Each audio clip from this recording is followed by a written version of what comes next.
Selamat menonton dan jangan lupa di-subscribe ya.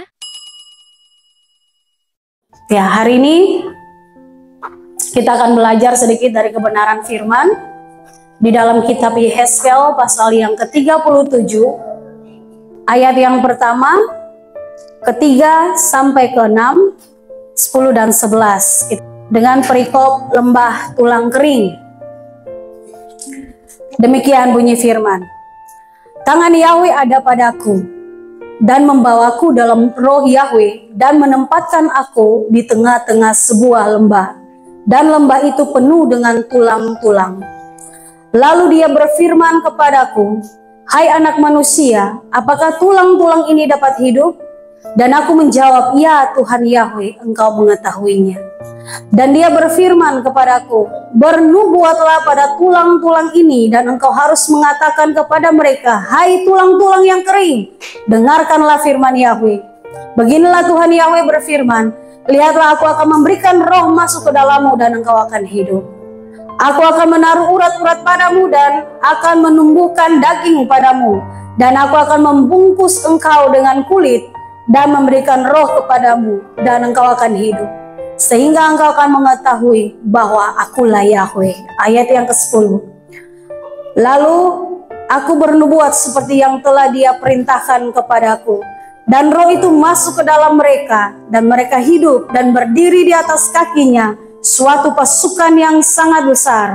Kemudian dia berfirman kepadaku, "Hai anak manusia, tulang-tulang ini adalah seluruh keluarga Israel. Lihatlah mereka berkata, tulang-tulang kami kering dan pengharapan kami musnah. Kami sudah lenyap bagi diri kami sendiri." Ayat yang ke-14. "Dan aku akan menaruh rohku di dalammu, dan engkau akan hidup. Dan aku akan menempatkan engkau di negerimu sendiri.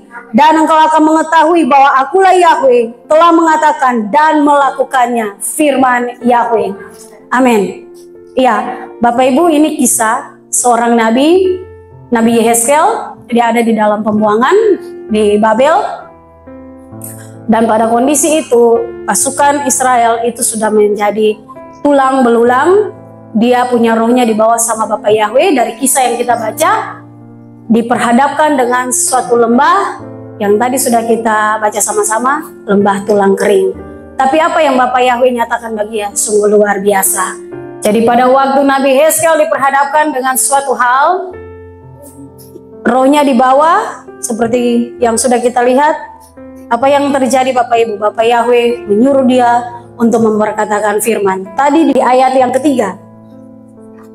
Lalu dia berfirman kepadaku. Di sini dia itu Bapak Yahweh berfirman kepada Nabi Yehezkel, "Hai anak manusia, apakah tulang-tulang ini dapat hidup?" Bapak Yahweh bertanya kepada Yehezkel, "Apakah tulang-tulang ini akan hidup?"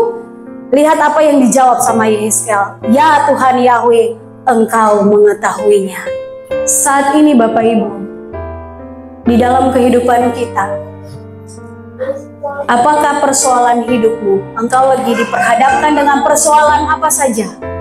Entah keuangan, entah pekerjaanmu, entah masalah rumah tanggamu, entah dengan keimananmu. Bapak Yahweh lagi memperhadapkan kita seperti Nabi Yehezkel. Penglihatan kita sementara di bawah, yang kita lihat sepertinya adalah lembah tulang kering. Tapi bagaimana cara pandang kita untuk melihat suatu masalah? Itu yang harus kita pelajari Bapak Ibu. Seorang nabi saja diperhadapkan untuk melihat suatu hal. Tapi jawaban dari Yehezkel itu cerdik. Makanya setiap yang dia lakukan pasti itu penuh kebijaksanaan. Kalau kita cerdik, pasti hal yang kita buat itu bijaksana. Ya Tuhan Yahweh, engkau mengetahuinya. Saat ini Bapak Ibu, kalau masalahmu engkau lihat dengan pandanganmu, jawabanmu pasti tidak tepat. Tapi kalau Bapak Yahweh saat ini yang bertanya kepadamu, "Hai Kehilat Yahweh El Gibor, adakah jawaban atas setiap persoalanmu?" Padahal seperti kesaksian yang tadi kita dengar, saking tidak sukanya, akhirnya yang punya kepentingan paling besar turun tangan untuk memfitnah. Sangat-sangat minim kalau dilihat dengan pandangan kita. tulang kering pun Tuhan bisa hidupkan. Apa masalahmu hari ini? Hai Kehilat Yahweh El-Gibor. Tuhan sanggup menjawab lebih dari yang kau minta. Makanya Nabi Yeskel, dia tahu siapa yang bertanya. Hari ini engkau tahu siapa yang engkau sembah. Pandanglah Tuhan yang engkau sembah lebih dari apa yang engkau lagi hadapi. Berbicaralah, menjawablah atas pertanyaan Tuhan atas hidupmu. Kalau Tuhan bertanya, hai Kehilat Yahweh El-Gibor, apakah masalah-masalah dalam hidupmu sudah ada jawabannya? Jawablah, ya Bapak Yahweh. Jawabannya ya dalam Yesus Masiah. Itu yang harus kita jawab. Kalau pandanganmu selama engkau hidup hanya memandang Bapak Yahweh, maka perkaramu pasti kecil. Karena Tuhan itu besar. Hari ini kalau posisimu Tuhan taruh sebagai penolong, sebagai pendoa, sebagai orang yang dipercaya untuk suatu hal yang sangat luar biasa. Jawabanmu atas semua pertanyaan Tuhan itu menentukan seluruh masalahmu pasti selesai. Apa masalahmu saat ini Bapak Ibu? Di dalam tempat pekerjaanmu, ingat, keadaan di depan akan banyak hal yang sangat buas terjadi. Mencari pekerjaan tetapi belum mendapat jawaban. Apakah Bapak Yahweh tidak sanggup? Kalau lembah tulang kering ia bisa hidupkan. Apa yang kau minta, tidak ada yang mustahil. Topik kita saat ini, pengharapan sungguh ada. Sekarang kondisi kita seperti apa Bapak Ibu? Ingat janda di Sarfat, kondisinya cuma segenggam tepung dan sedikit minyak. Tapi pada waktu dia melakukan perintah dari seorang nabi, Elia, apa yang terjadi Bapak Ibu? Yang tadinya segenggam sampai melimpah-limpah. Pada saat ini harapan kita seperti apa? Sekalipun kita punya pandangan sudah tidak bisa lagi, tapi Tuhan sanggup. Lazarus dikebumikan 4 hari. Tuhan bilang dia cuma tertidur, dia tidak mati. Yang di dalam Bapak Yahweh tidak pernah mati, hanya tertidur.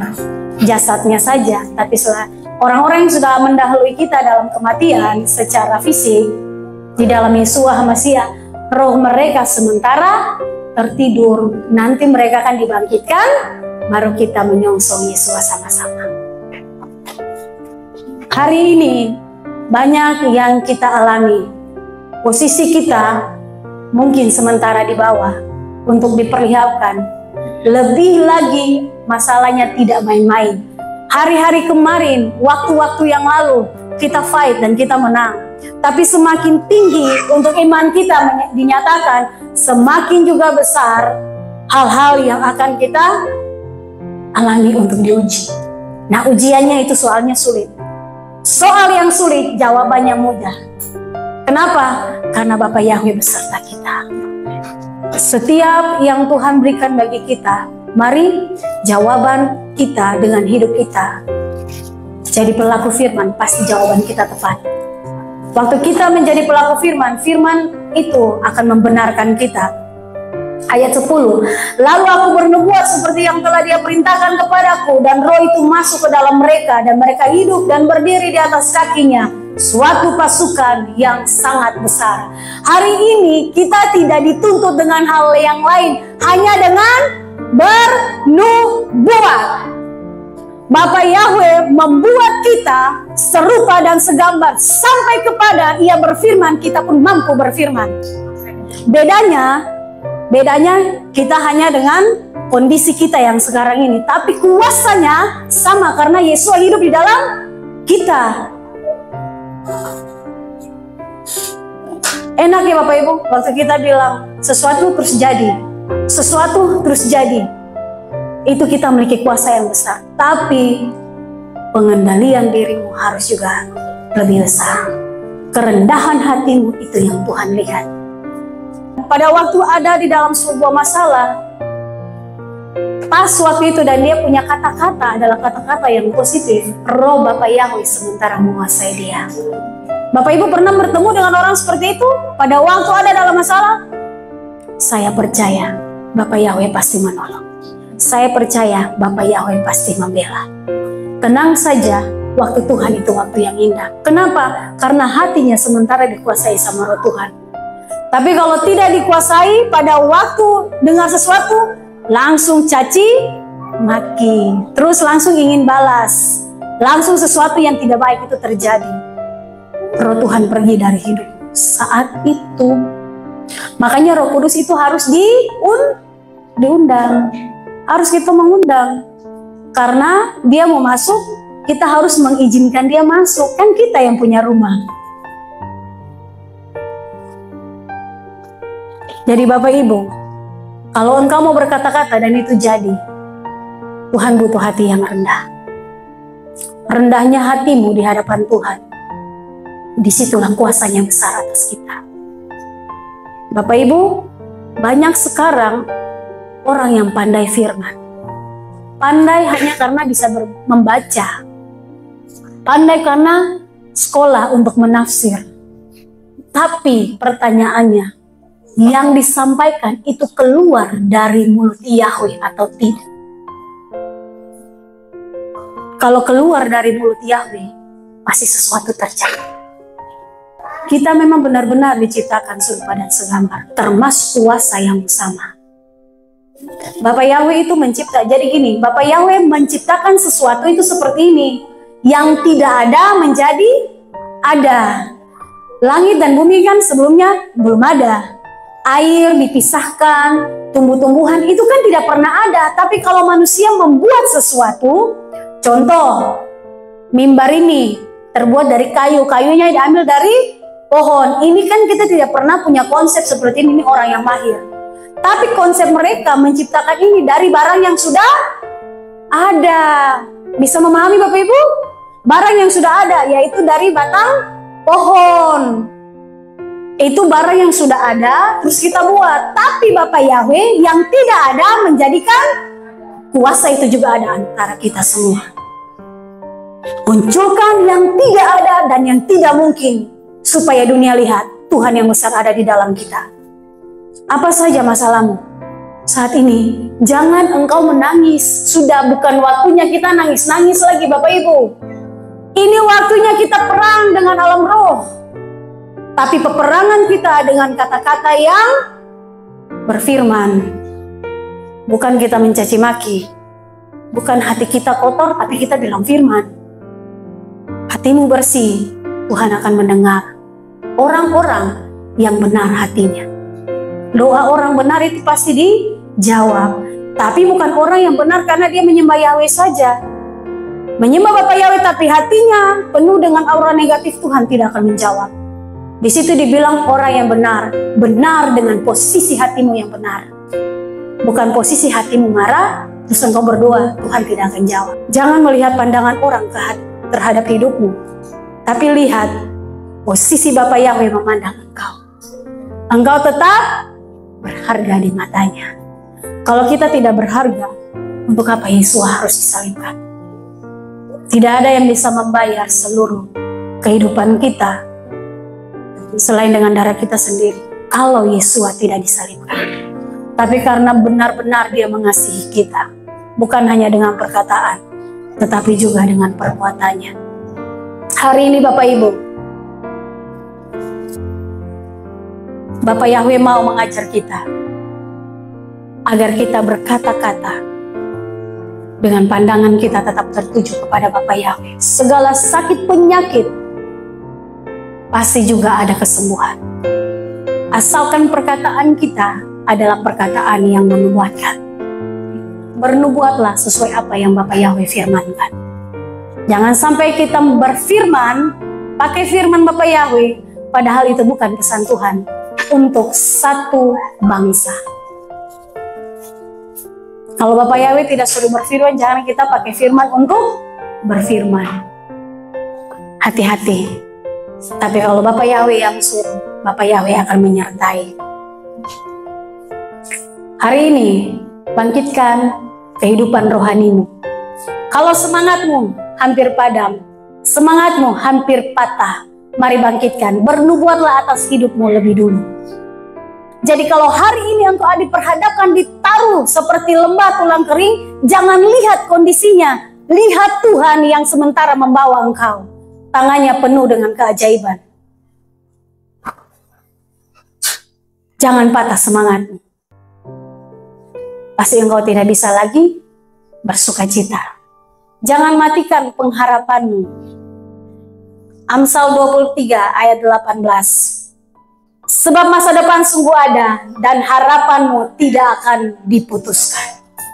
Harapan kita tidak akan putus, masa depan kita tetap ada. Patahkan semua kata-kata yang pernah kita dengar. Sudah tidak ada harapan lagi karena Tuhan Yesus sudah mau datang. Patahkan itu semua Bapak Ibu, anak-anak semua yang pernah kita dengar perkataan itu. Karena firman dalam Amsal 23 berkata, ayat 18, sebab masa depan sungguh ada dan harapanmu tidak akan diputuskan. Sungguh bahwa masa depan bagi kita semua tetap ada. Sebelum kedatangan Yesus Hamasiah kali kedua, lakukan apa yang harus kita lakukan. Jangan pandangan kita salah terhadap kedatangan Tuhan Yesus. Bernubuatlah atas setiap keadaan yang akan kita alami. Jauh sebelum itu terjadi, Bapak Yahweh sudah datang. Jangan sampai karena keadaan sukacita kita lalu padam. Ada yang datang dengan masalah? Pasti. Kita tadi datang pasti semua ada masalah. Tapi sebelum kita ada dalam hadirat Tuhan, kita lepas masalah. Nantinya kita tidak bersukacita. Lalu kayak rasa tidak nyaman. Nyamannya bukan karena kondisi atau suasana, karena sikap hatimu belum benar. Sampai kepada kalau engkau putus harapan, pasti imanmu tidak berkembang. Yesus datang, dia tidak menjumpai iman pada orang-orang yang tidak berpengharapan. Yang berikut dari ayat Yesaya 37 ayat yang ke-14. Dan aku akan menaruh rohku di dalammu dan engkau akan hidup, dan aku akan menempatkan engkau di negerimu sendiri, dan engkau akan mengetahui bahwa akulah Yahweh, telah mengatakan dan melakukannya, firman Yahweh. Yang ketiga ini, ketika roh Yahweh berada di dalam kita, pasti kita akan hidup. Apa saja pasti dihidupkan di dalam kita. Ia menaruh rohnya kepada orang-orang yang menerima seluruh nubuatan atas hidupnya. Lalu bagaimana dengan kehidupan di luar?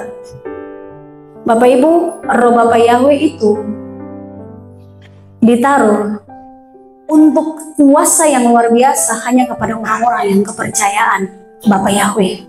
Kalau roh Bapak Yahweh itu ada di dalam kita, kita akan seperti kehilat yang ada pada kita, menjadi orang-orang yang perkasa. Karena kehilat ini adalah kehilat Yahweh El Gibor, Yahweh Elohim perkasa. Kalau roh Bapak Yahweh ada pada kita, kehidupan akan terus ada pada kita. Kalau kehidupan ada pada kita, tidak mungkin kita bisa dikuasai oleh kematian, termasuk kematian iman. Saya tidak berbicara tentang kematian secara fisik ya, tapi bicara tentang kematian rohani. Jangan padamkan roh, sebab kedatangan Tuhan sudah sangat dekat. Waktu-waktu menjelang kedatangan Tuhan Yesus, kita terus diperhadapkan dengan bagaimana kondisi iman kita harus tetap, bukan stuck, tetapi harus naik, terus naik. Nah, naiknya iman kita itu diperhadapkan dengan setiap masalah kita masing-masing. Ingat, kita naiknya masing-masing. Kita berpengharapan semua kita menyongsong Yesus di awan-awan permai. Yang berdiri atas nama Yahweh akan dibela oleh tangan perkasa Bapak Yahweh. Kalau engkau diperhadapkan dengan masalah di kemudian hari, jangan pernah engkau goyah. Ingat pesan Tuhan, lembah tulang kering pun Tuhan bisa menghidupkan. Pengharapan bagi kita tetap ada. Selama roh Bapak Yahweh menguasai kita, selamanya kita akan tetap hidup. Sampai roh Bapak Yahweh kembali, kita pun akan dibawanya kembali. Untuk itu Bapak Ibu, selama waktu Ia memperbolehkan kita untuk melayani, menyembah Dia. Pakailah waktu-waktu yang sementara ini masih bisa ada. Akan ada hal yang paling mengerikan terjadi di bulan-bulan mendatang. Kita tidak tahu masih bisa seperti ini ataukah dibatasi. Untuk itu, waktu yang ada, mari pergunakan dengan baik-baik. Ayat yang terakhir, Yesaya 55 ayat 6. Demikian bunyi firman, carilah Yahweh selagi Dia berkenan ditemui. Panggillah Dia selagi Dia dekat. Bapak Yahweh suruh kita cari atau duduk diam? Cari. Dan Bapak Yahweh tidak suruh cari itu uang atau cari uang, tidak. Karena waktu engkau tidur, engkau sementara diberkati. Esoknya engkau tinggal ambil. Jadi sekarang kita harus ngomong begini, oh mau pergi ambil duit dulu, mau pergi ambil uang. Bukan cari uang Bapak Ibu, uang itu tidak hilang. Berkat itu tidak akan pindah bagi orang-orang yang dikasihinya. Yang disuruh cari hadirat Bapak Yahweh. Berarti setiap hari harus kita ada di hadiratnya. Carilah Dia, carilah Yahweh selagi Dia berkenan. Dia lagi suka-sukanya untuk disembah. Sembahlah Dia saat ini. Dia lagi suka-sukanya kita mencari Dia. Dia lagi ingin terus kita menemui Dia. Luar biasa Bapak Ibu, kita tidak harus naik ke Samaim baru temui Bapak Yahweh. Kita punya hati rindu, Dia yang akan turun untuk menemui kita. Dan saat ini panggillah Dia selagi Dia masih mendengar kita. Panggillah Bapak Yahweh. Karena Bapak Yahweh yang akan membuat pertolongan dengan caranya yang ajaib.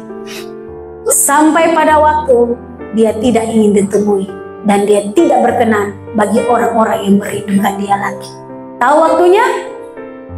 Itu sudah pengangkatan. Engkau mau berteriak, mau menyembah, mau berseru, mau cari sampai dengan cara seperti apapun, Dia sudah tidak mendengar. Panjang sabar Bapak Yahweh ada batasnya. Kapan? Waktu pengangkatan. Kita fight di dalam iman, kita bertempur dengan semua peperangan kehidupan kita hanya sampai sangkakala berbunyi. Semua selesai.